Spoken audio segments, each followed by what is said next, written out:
The New York Mets, Pete Alonso, made history last night. All right. In the final weekend of the regular season for Major League Baseball, he came into the weekend tied with Aaron Judge, the New York Yankee, for most home runs by a rookie with 52. Well, last night he sent a 93-mile-per-hour fastball by right-hander Mike Foltynewicz. Hope I pronounced that correctly with these crazy-ass names. He sent his delivery 415 feet into the stands for home run number 53 on the season, which sets a new single-season home run record. Um, Alonso also becomes the first rookie, more than likely, to outright lead the majors in home runs in a season. The closest we have seen that before was 1907 when Mark McGwire, then of the Oakland Athletics, tied the major league mark that year with 49, which was also set by the then Chicago Cubs' Andre Dawson. And Pete Alonso is also the only rookie ever to hit 50 home runs and also get 30 doubles in the same season. And he's having a remarkable year. And he's one bright spot for the New York Mets this season, who have been statistically, been out the playoff picture, I think, for the last couple of games. And perhaps he can be a bright spot in the lineup for years to come. I think he's kind of come out of nowhere. Much was said about the signing of Robinson Cano, who was great for many years with the New York Yankees. But Cano was clearly near the end of his career, and he was not able to produce a level that many people thought he would. So Pete Alonso is a great surprise for the New York Mets, and hopefully he'll be potentially the cornerstone of some great Mets teams in the future. He said, quote, "It's surreal. It was almost like an out-of-body experience. It's more than a dream. This is more than fantasy. I can't put it into words." I was just kind of thinking about all the greats in the game of baseball. I was thinking about guys like Babe Ruth and Ted Williams, guys like Aaron Judge, and the fact that I'm ahead of those guys as a rookie, it's mind-blowing. Although I got to say, when Babe Ruth was a rookie, he was pitching. Not to say that he would have hit 53 home runs or anything like that, but, Babe Ruth was pitching. And it has to be said, two things by me have to be said because, I just see shit differently from some people. Number one, you notice that no one's complaining about these home run records now. No one's complaining about all these home runs being hit.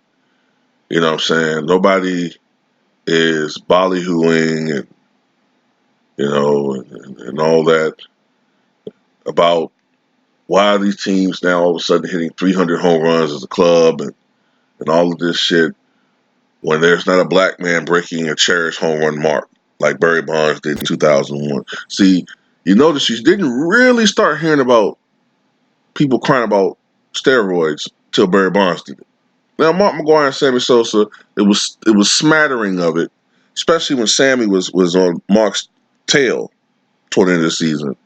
But you really didn't hear about it until 2001 when Barry Bonds, smashed Mark McGwire's home run record. That's when you really start hearing about, oh man, we got to do something about this. I mean, there's obviously steroids going on in baseball. No matter whether or not Barry Bonds is an asshole or not, you know what I'm saying? That's when you first heard about it. And also, it's very obvious, taking the racial aspect out of it, that remark I made, it's very obvious that there's something going on in baseball when in the last couple of years, you've had rookies hit 50 home runs. Okay? I want to hear these guys complain about the purity of the game now. All right? All these old heads I heard talking 15 years ago, all right, plus years ago when I was younger, about the purity of the game and steroids just ruining the purity of the game. Where you guys at now? Okay? I know some of you are dead, all right, but there's still some old heads around. There's some of you guys not so old. Where are you guys at now? I've been consistent.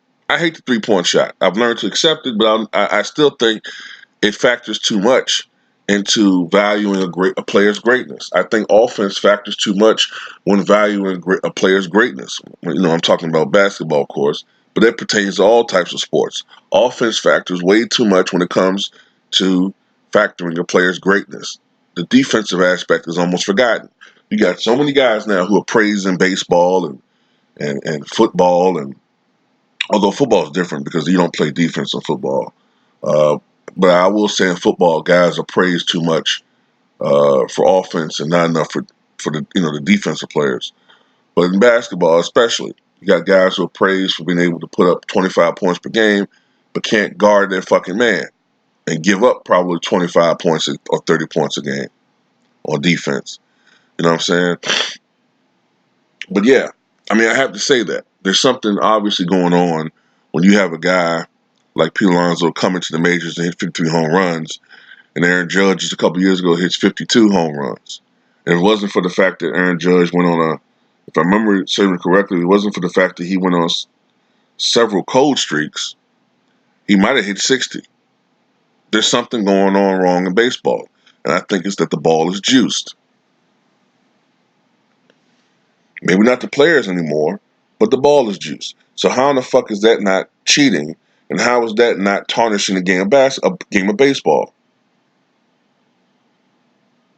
All about money, right? Guys are full of shit. Pete Rose is not in the Hall of Fame for gambling, but you guys get to play with a juiced ball, breaking all types of records. But it's all good because the cash is flowing in. The capitalist system sometimes make me sick. Hope you enjoy.